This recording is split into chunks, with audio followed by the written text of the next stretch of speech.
नमस्कार साथियों, फिर से मैं आर्यन सर आपके सामने केमिस्ट्री का वही टॉपिक लेकर परमाणु की संरचना, एटम ऑफ स्ट्रक्चर, परमाणु की संरचना को आगे बढ़ाते हैं साथियों। टॉपिक को आगे लेकर चलते हैं। देखिएगा कहां पर छोड़ा था हमने, क्या करा दिए विद्यार्थियों, तत्वों के प्रतीक उनको कंप्लीट करा दिया था। मैंने लैटिन भाषा के भी लिखा दिए थे और जो सामान्य तत्व हैं उनके बारे में भी आपको जानकारी दी थी मित्रों। तो अब आगे चलते हैं। एटॉमिक स्ट्रक्चर, तो बात हो रही थी हमारी द्रव्यमान संख्या के ऊपर, किसी तत्व की या परमाणु की द्रव्यमान संख्या कैसे निकालते हैं साथियों। तो उसके बारे में आप देखेंगे, परमाणु का द्रव्यमान कैसे निकालते हैं, अणु का अनुभार कैसे निकालते हैं और तुल्यांकी भार कैसे निकालते हैं। आज इस पर चर्चा करेंगे, तुल्यांकी भार क्या होता है और कैसे निकाला जाता है अणु का या परमाणु का। इसी पर अनुभार कैसे निकाला जाता है साथियों। इसी प्रकार अनुभार भी कैसे निकाला जाता है वो भी देखेंगे। तो पहले तो आप देखिए, किसी तत्व का या परमाणु का परमाणु भार द्रव्यमान संख्या बोलते हैं साथियों।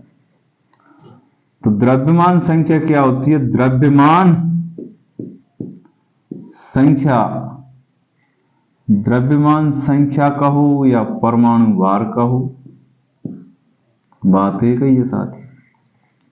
द्रव्यमान संख्या ये बराबर क्या होता है साथियों? प्रोटॉन प्लस न्यूट्रॉन की संख्या, इससे द्रव्यमान संख्या निकल जाती है साथी।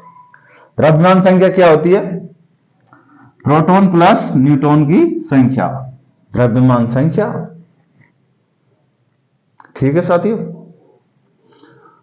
किसी परमाणु में कितने प्रोटॉन हैं और कितने न्यूट्रॉन हैं उनको जोड़ दीजिएगा आप और आपके सामने द्रव्यमान संख्या आ जाएगी। जैसे किसी एलिमेंट का ऐसे दर्शाते हैं साथियों, Z, X और A, ऐसे भी दर्शाते हैं साथियों। और किसी बॉक्स में ऐसे भी लिख रहा है Z, X, A, इधर A को ही रख देते। ठीक है साथियों। तो इस प्रकार से दर्शाते हैं एलिमेंट। तो यहां पर Z क्या है साथियों? Z, X, A। ठीक है, इससे देखते हैं। ऐसे भी दर्शाते हैं, कोई बात नहीं, आपकी जैसी इच्छा हो वैसे आप लिख सकते हैं साहब। तो ये क्या है? इस सिंबल है, कोई सा भी एलिमेंट हो उसका सिंबल होता है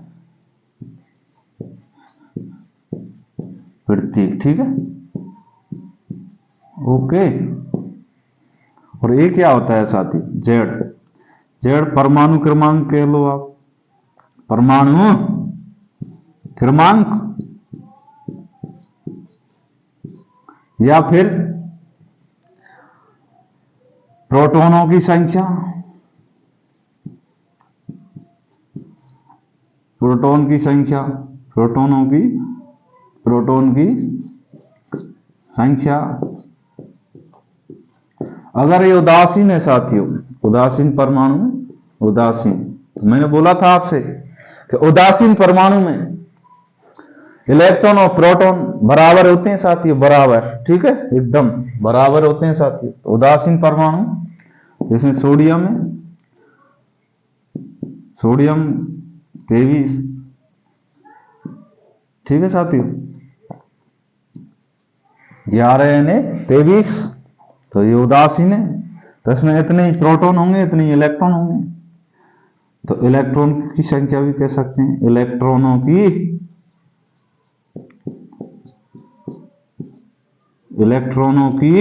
संख्या।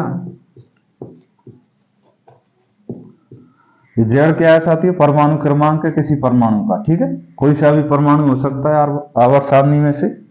और प्रोटॉनों की संख्या भी बोलते हैं जेड कोई, और इलेक्ट्रॉनों की संख्या भी बोलते हैं अगर परमाणु उदासीन है तो। ठीक है साथियों, इसे क्या बोलते हैं? द्रव्यमान संख्या, द्रव्यमान संख्या बोलते हैं साथियों, या फिर परमाणु भार, परमाणु भार बोल सकते हैं आप, परमाणु भार, ठीक है साथियों। या फिर बोल सकते हैं आप न्यूक्लियोनों की संख्या, न्यूक्लियोनों की संख्या। न्यूक्लियन क्या होते हैं साथियों? न्यूट्रॉन प्लस प्रोटॉन की संख्या को मिलकर क्या बोला जाता है? न्यूक्लियोनों की संख्या। तो ये क्या है? द्रव्यमान संख्या कहो या परमाणु भार कहो या न्यूक्लियोनों की संख्या कहो। न्यूक्लियन क्या होता है? प्रोटॉन प्लस न्यूट्रॉन की संख्या। ये सिंबल है साथियों। जैसे मैंने सोडियम ले लिया तो ये सोडियम का सिंबल, ठीक है। एक्स की जगह कोई सा भी रख दो, क्लोरीन रख दो, फ्लोरीन रख दो, कोई सा भी रख दो। जेड क्या है? परमाणु क्रमांक है साथियों, प्रोटॉनों की संख्या है और इलेक्ट्रॉनों की संख्या भी बोलते हैं, ठीक। ओके, समझ में आ रहा होगा साथियों।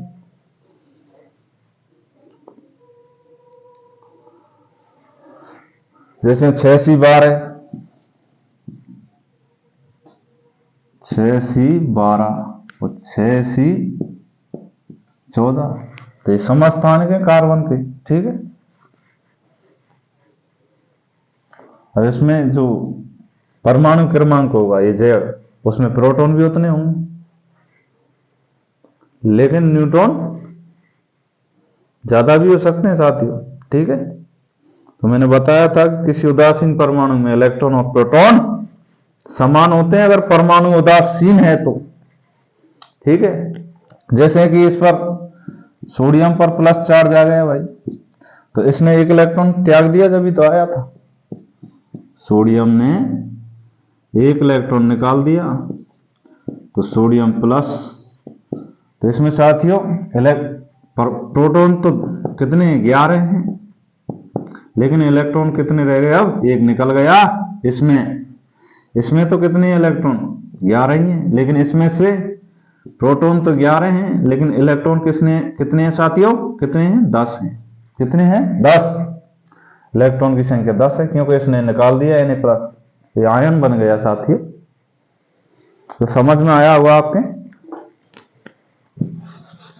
तो साथ के साथ और हाथ के हाथ अपने नोटबुक में लिखिएगा साथियों, मैं लिखा देता हूं। परमाणु क्रमांक 20 तक के तत्वों के द्रव्यमान संख्या लिखा रहा हूं मैं साथ, ठीक है मित्रों। समझ में आ रहा होगा।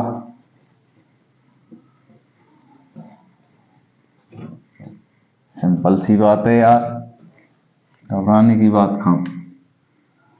मुस्कुराते हुए पढ़िएगा साथियों। द्रव्यमान संख्या, तो द्रव्यमान संख्या क्या होती है साथियों?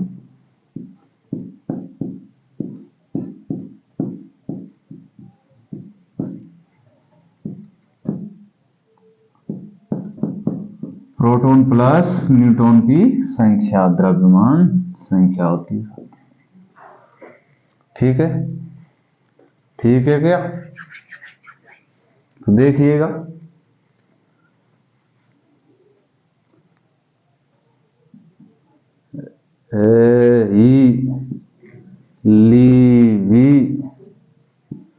वकन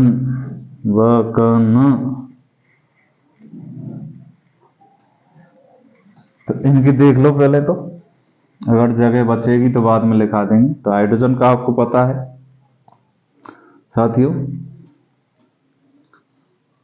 हाइड्रोजन का कितना होता है परमाणु क्रमांक? 1, इसका 2, हीलियम का, लिथियम का 3, बेरिलियम का 4, बोरॉन का 5, कार्बन का 6, नाइट्रोजन का 7। यही होता है ना परमाणु क्रमांक आवर्त सारणी में, यही जगह, ठीक है। द्रव्यमान संख्या आपको निकालनी है हाइड्रोजन की, तो प्रोटॉन प्लस न्यूट्रॉन बराबर द्रव्यमान संख्या निकल जाएगी साथियों।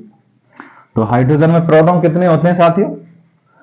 प्रोटॉन कितना होता है? 1 होता है, और न्यूट्रॉन कितना होता है? 0। मैंने बताया था ये अपवाद है, हाइड्रोजन में कोई इलेक्ट्रॉन नहीं पाया जाता है। ठीक है, तो इसकी द्रव्यमान संख्या कितनी होगी साथी? 1 हो गई। ठीक है, अब देखिए हीलियम को देखिए, हीलियम का कितना है परमाणु क्रमांक? 2। तो 2 ही इसमें क्या होंगे? प्रोटॉन।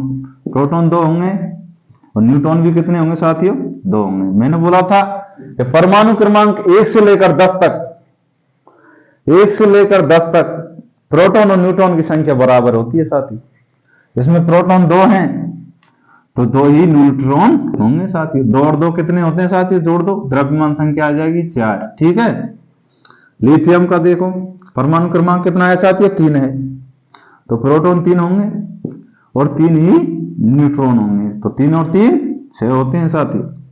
बेरिलियम देखो परमाणु क्रमांक 4 तो इलेक्ट्रॉन भी 4, इलेक्ट्रॉन भी 4 तो न्यूट्रॉन भी 4 होते हैं। मैंने बोला था कि परमाणु क्रमांक 1 से लेकर 10 तक के तत्वों में, 10 तक के तत्वों में साथियों प्रोटॉन बराबर होता है न्यूट्रॉन के।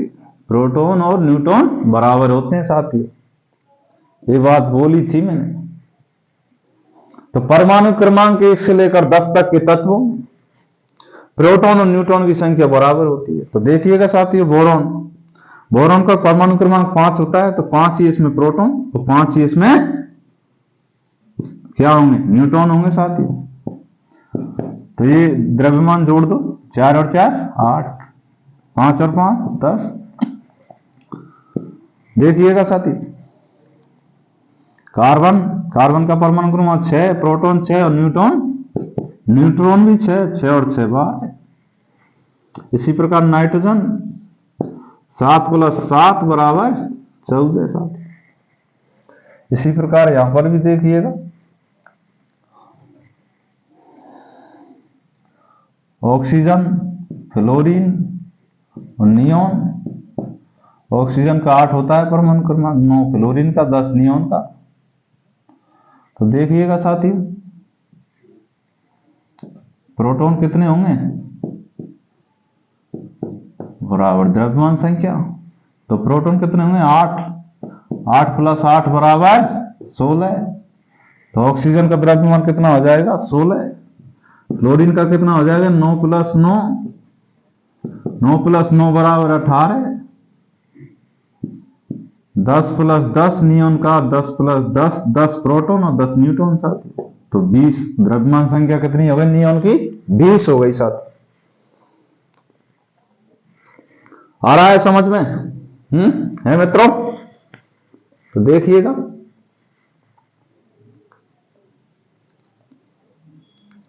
आगे चलते हैं। परमाणु क्रमांक 11 से लेकर 20 तक और लिखो साथी,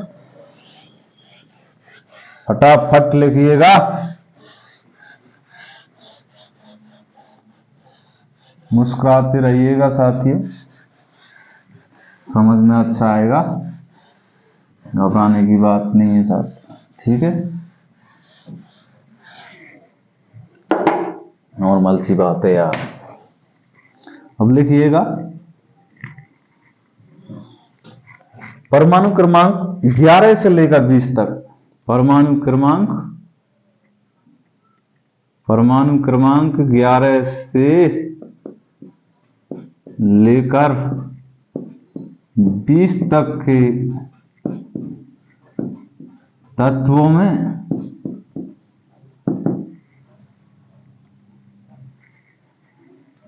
तो मैंने बताया था कि समपरमाणु, अगर समपरमाणु संख्या है तो उसमें क्या होगा? प्रोटॉन और न्यूट्रॉन बराबर होगा साथी। मैंने बताया था ना, प्रोटॉन और न्यूट्रॉन की संख्या बराबर होगी, मैंने लिखाया भी था, ध्यान होगा आप।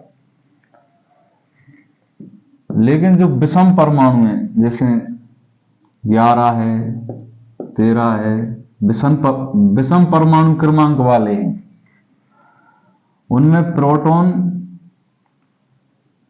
से न्यूट्रॉन की संख्या 1 ज्यादा होगी साथियों। ठीक है, बराबर नहीं होगा, न्यूट्रॉन में +1 कर देना। ठीक है, बराबर नहीं होगी साथियों। ठीक है,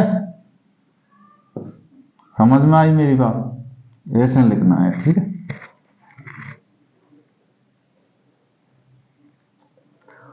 तो अब लिख रहा हूं मैं, जब समझ जाओगे आप एलिमेंट को लिखूंगा मैं। तो लिखिए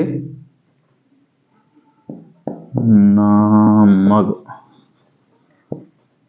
अलसी पस्कल। अरे एस तो भूल ही गया। अरे तो देखिएगा साथी, सोडियम का कितना होता है 11, मैग्नीशियम का परमाणु क्रमांक 12, एल्यूमिनियम का 13, सिलिकॉन का 14, फास्फोरस का 15, सल्फर का 16। ठीक है, ठीक है साथियों। तो देखिएगा प्रोटॉन प्लस न्यूट्रॉन बराबर होता है द्रव्यमान संख्या, यही तो था। तो इसमें परमाणु क्रमांक 11 है, तो प्रोटॉन कितने होंगे 11। ये क्या है, विषम परमाणु क्रमांक है, तो प्रोटॉन से एक ज्यादा कर दो न्यूट्रॉन, 12 हो जाएगा। 11 प्लस 1 बराबर 12, 11 और 12 कितने होते हैं 23। तो द्रव्यमान संख्या कितनी हो गई साथियों, सोडियम की कितनी हो गई 23। मैग्नीशियम क्या है, सम परमाणु क्रमांक वाला तत्व है, तो 12 प्रोटॉन और 12 ही न्यूट्रॉन होते हैं, 12 12 24। ठीक है साथियों। एल्यूमिनियम विषम परमाणु क्रमांक वाला है, 13 है इसका परमाणु क्रमांक, तो 13 प्लस 1 14, और 13 और 14 कितने होते हैं सारी, 13 दूनी 26 और 1 27। देखिएगा साथी 14 सम परमाणु क्रमांक वाला है सिलिकॉन, 14 प्लस 14 14 दूनी की 28। ठीक है साथियों। फास्फोरस 15 प्लस 16 एक ज्यादा कर दो न्यूट्रॉन, 31 हो जाएगा इसको, 15 दूना 30 और 1 31। ठीक है साथियों। सल्फर 16 प्लस 16 सम परमाणु क्रमांक वाला है, 16 दूनी 32।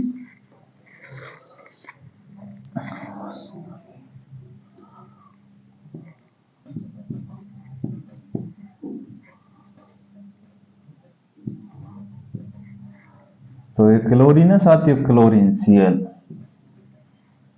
ये आर्गन है। क्लोरीन का 17 होता है, आर्गन का 18, पोटेशियम का 19, कैल्शियम का 20। ठीक है साथियों। तो प्रोटॉन प्लस न्यूट्रॉन बराबर द्रव्यमान संख्या, तो इसका परमाणु क्रमांक कितना है क्लोरीन का 17, 17 प्लस 18 बराबर कितना होगा साथियों 35.5। इसका 35.5 क्यों होता है, इसके बारे में बताएंगे साथियों आपको। ठीक है, क्योंकि क्लोरीन के 2 समस्थानिक पाए जाते हैं साथियों प्रकृति में। प्रकृति में क्लोरीन के 2 समस्थानिक पाए जाते हैं। क्लोरीन, एक तो क्लोरीन 35 और एक क्लोरीन 37, ये 3:1 में पाए जाते हैं साथियों। ठीक है, तो इसके बारे में अलग से डिटेल से अध्ययन करेंगे साथियों कि इसका 35.5 क्यों होता है। इस पर इंपोर्टेंट लगा कि जो क्लोरीन है उसका द्रव्यमान कितना होता है, 35.5 होता है। तो 2 समस्थानिक पाए जाते हैं 3:1 में। ठीक है, ये 37 है साथियों, 37 क्लोरीन 35 और क्लोरीन 37। आर्गन देखो 18 प्लस 18 द्रव्यमान संख्या 36। पोटेशियम विषम परमाणु क्रमांक है 19 और 1 20, 39। और कैल्शियम को साथियों 20 प्लस 20 बराबर 40। तो आपने तत्वों के द्रव्यमान निकाल लिए साथियों 1 से लेकर 20 तक। तो एक ट्रिक है 20 तक याद करने की, बताऊं क्या साथियों कि आवर्षण नहीं पढ़ेंगे जब भी बता दें, इतना तो जानते ही होंगे यहाँ पे। ना मग अल सी पस कल और का, बस इतना ही है, यहां तक कर लो। ठीक है मित्रों।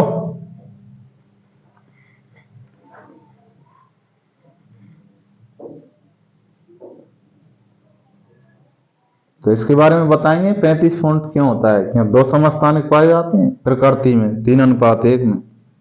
तो औसत परमाणु भार निकालेंगे इसका क्लोरीन का है।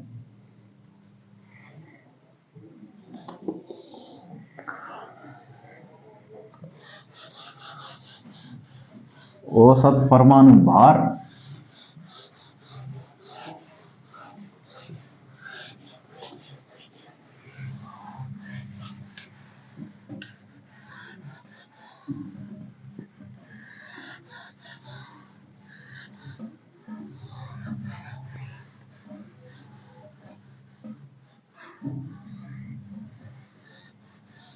तो साथियों किसी तत्व की द्रव्यमान संख्या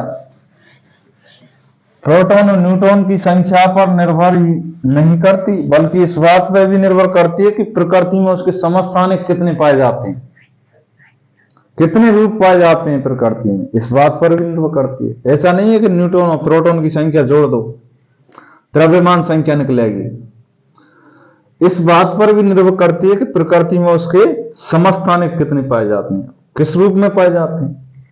तो देखिए क्लोरीन का औसत परमाणु भार निकालेंगे। तो क्लोरीन के दो समस्थानिक पाए जाते हैं साथियों। तो औसत परमाणु भार का सूत्र क्या होता है? औसत परमाणु भार बराबर होता है साथियों m1 r1 plus m2 r2 plus m3 r3 dot dot dot mn rn, ठीक है साथियों, बटे r1 plus r2 plus r3 dot dot dot plus rn, ठीक है। इससे निकालेंगे औसत परमाणु भार, किसी तत्व का औसत परमाणु भार निकाल सकते।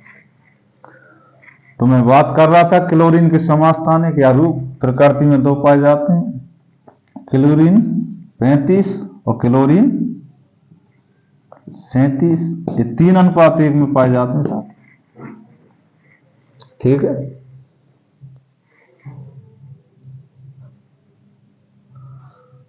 ठीक है साथियों, तो मान जमाओ।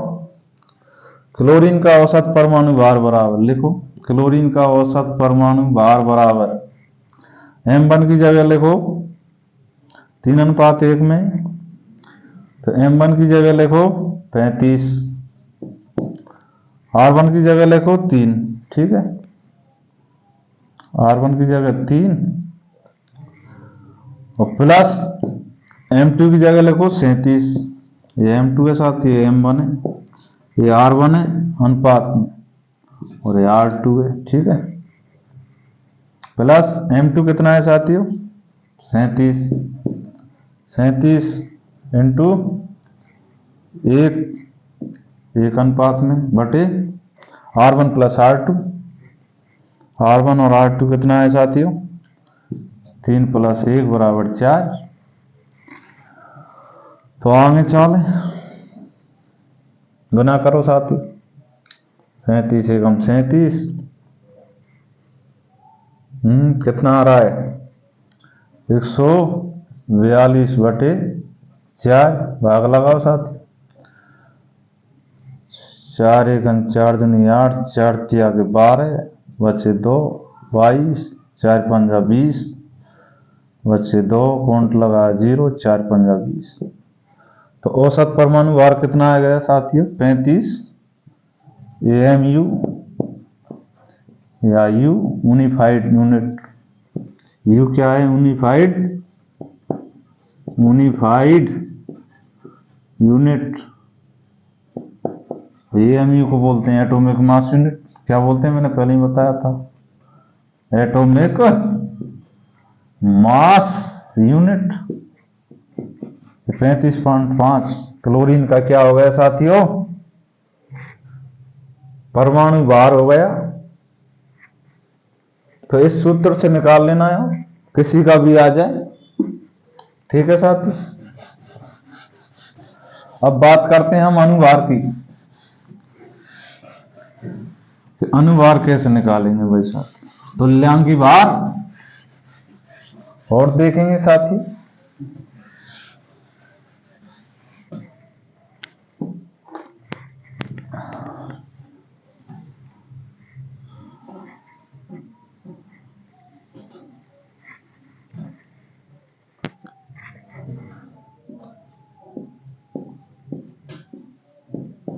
अनुभार, अनुभार क्या है? अणु का भार, अनुभार।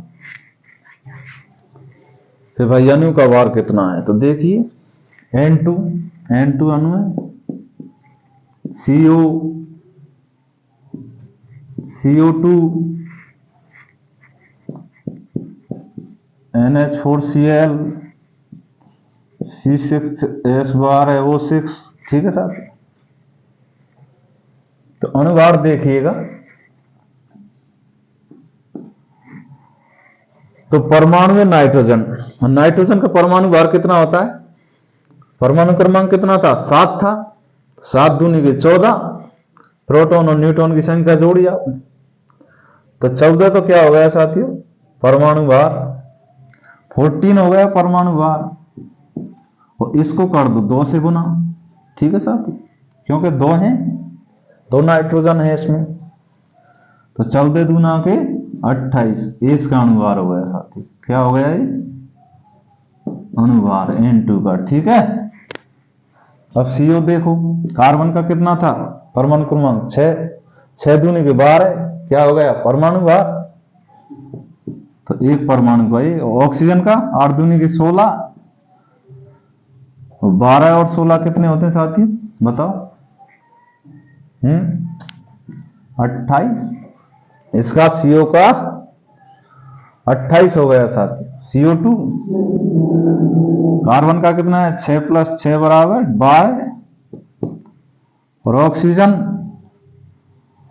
का परमाणु क्रमांक 8, 8 दूनी 16, 16 को आप 2 से गुना कर दो साथी, क्योंकि ऑक्सीजन 2 है इसमें। कितना आ जाएगा? 16 दूनी 32, 32 और 12 कितने हो जाएंगे साथी? 44। तो इसका CO2 का अनुभार कितना हो गया? 44। देखिएगा, नाइट्रोजन है, नाइट्रोजन का कितना है? 14, हाइड्रोजन का 1 होता है तो 4 है, डायरेक्ट लिख दो आप, +4, प्लस क्लोरीन का कितना है? 35.5 परमाणु भार।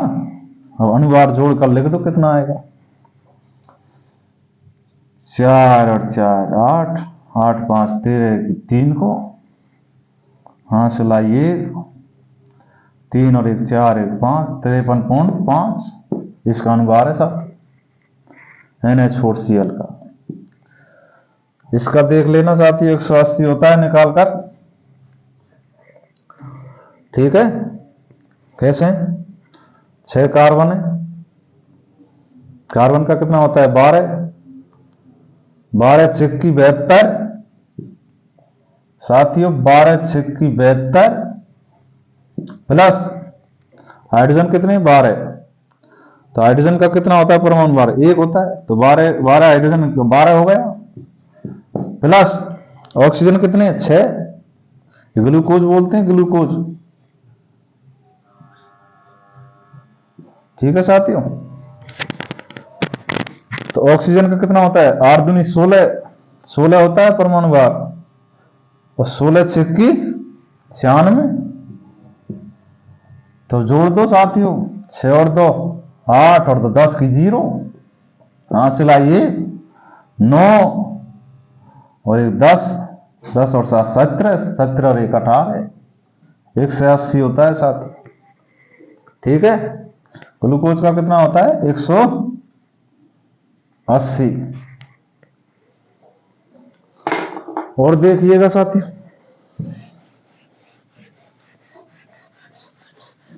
ऐसे कोई सा भी परमाणु कोई सा भी अणु हो साथियों, ऐसे आप निकाल सकते हैं 20 तक तो, लेकिन 20 से आगे अगर आता है, परमाणु क्रमांक 20 से आगे वाले तत्व आते हैं, तो उनका अनुभार आपको कोष्टक में दे दिया जाएगा सवाल के में। ठीक है,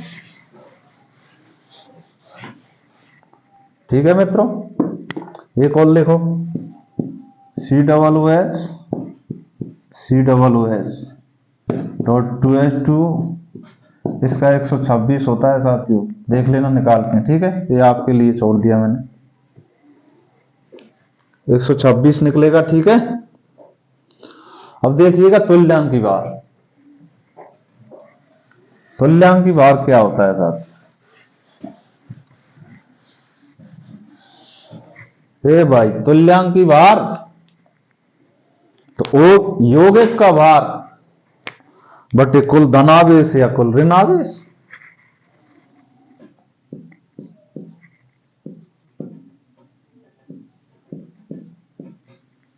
तुल्यांकी भार बराबर, हेडिंग लगाओ तुल्यांकी भार, सूत्र लिखो साथियों,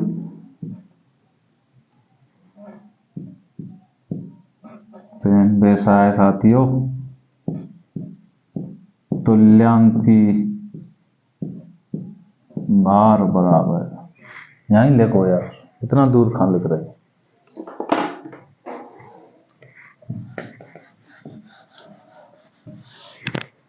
सूत्र को मिटा देंगे फिर लिखकर, आप साथ में राइट करो। तो तुल्यांकी भार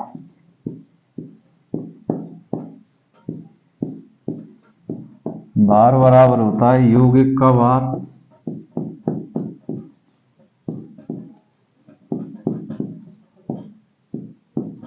भार बटे कुल धनावेश ले लो, या फिर कुल ऋणावेश ले लो, एक ही चीज लेना है, बटे में कुल धनावेश या ऋणावेश, एक को ही लेना है साथ, तुल्यांकी भार निकल जाएगा। ठीक है, ठीक है साथियों, तो तुल्यांकी भार का क्या सूत्र होता है? यौगिक का भार बटे कुल धनावेश या कुल ऋणावेश। जैसे एग्जाम्पल से समझेंगे आप। ठीक है साथियों,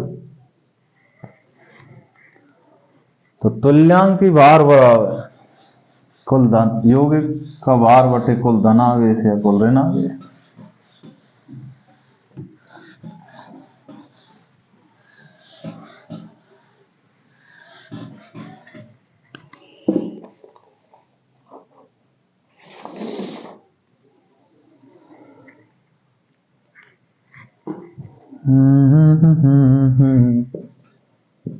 सही नहीं चल रहा है यार साथियों, क्या करें?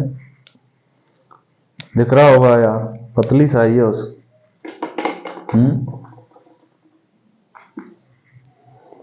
तो देखिएगा साथियों,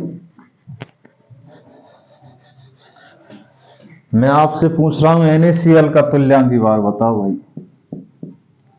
NaCl सोडियम क्लोराइड का तुल्यांकी भार, सोडियम क्लोराइड का तुल्यांकी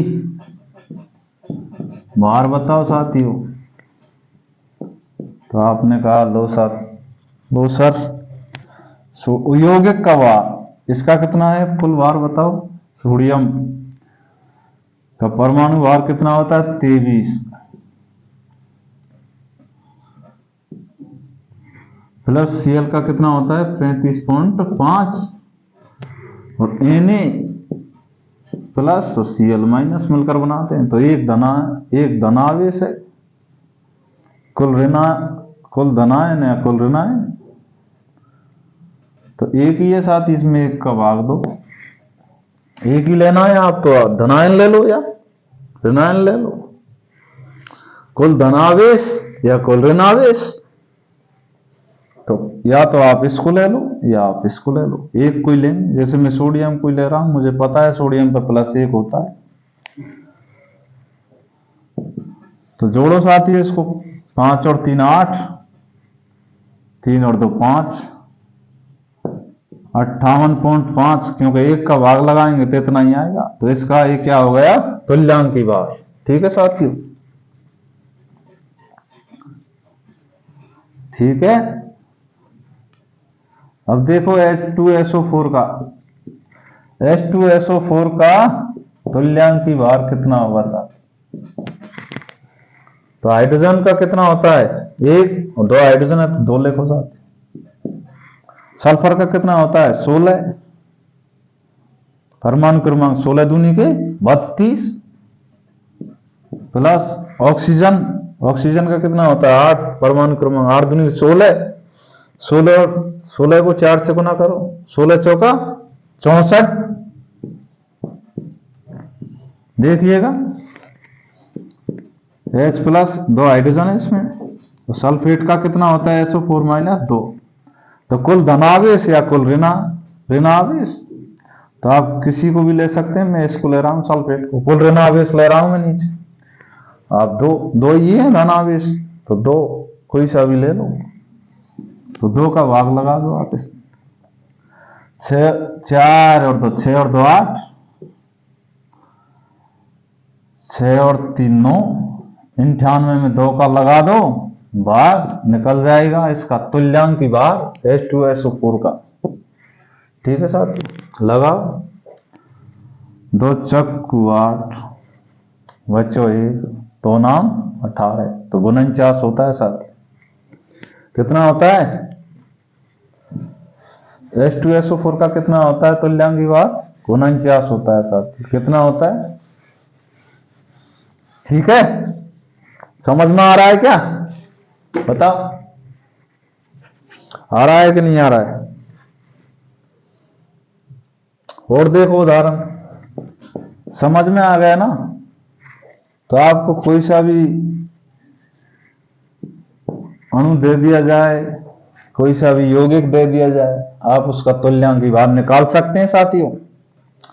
तो MgSO4 का निकालिए, MgSO4 का तुल्यांकी भार। तो बताइए मैग्नीशियम का कितना होता है परमाणु क्रमांक? 12। 12 दूनी के 24, ये तो हो गया परमाणु भार, 24 हो गया मैग्नीशियम का। प्लस सल्फर का कितना होता है परमाणु क्रमांक? 16। 16 दूनी 32, प्रोटॉन और न्यूट्रॉन जोड़ने आपको, तो 16 दूनी 32 इसका परमाणु भार। प्लस ऑक्सीजन है, ऑक्सीजन का कितना होता है परमाणु क्रमांक? 8। 8 दूनी 16, 16 हुआ है इसका परमाणु भार, 4 से गुना करो, 16 इंटू 4, 16 चौका 64। तो आप इसमें भाग लगाओ साथियों, कितने का? मैग्नीशियम पे 2 प्लस का चार्ज होता है, सल्फेट पर भी 2 होता है, मैंने आपको बताए थे रेडिकल पढ़ाए जब। तो 2 का भाग लगा दो, तो देखिएगा साथियों 24 प्लस 32 प्लस 16 चौका 64 बटा 2, जोड़िएगा 4 और 2 6, 6 और 4 10 की 0, 6 और 3 9, 9 और 2 9 और 2 11 और 1 12, 120। 120 में 2 का भाग देंगे तो 60 आएगा आंसर में। तो इसका कितना हो जाएगा साथियों? मैग्नीशियम सल्फेट का कितना हो जाएगा? 60। तुल्यांकी भार कितना हो जाएगा? 60 हो जाएगा साथियों। डायरेक्ट याद कर लो आप। NaCl का 58.5, H2SO4 का 49, मैग्नीशियम सल्फेट का कितना हो गया? 60 हो गया साथ। सोडियम क्लोराइड को 58.5। ठीक है साथियों, तो समझ में आया होगा साथियों। इसी के साथ मैं यहीं क्लास को विराम देता हूं। आप लाइक कर देना, समझ में आया होगा तो साथियों। ठीक है, धन्यवाद। चैनल को सब्सक्राइब कर देना ताकि नोटिफिकेशन आपके साथ सबसे पहले आ जाए। थैंक यू, धन्यवाद साथियों।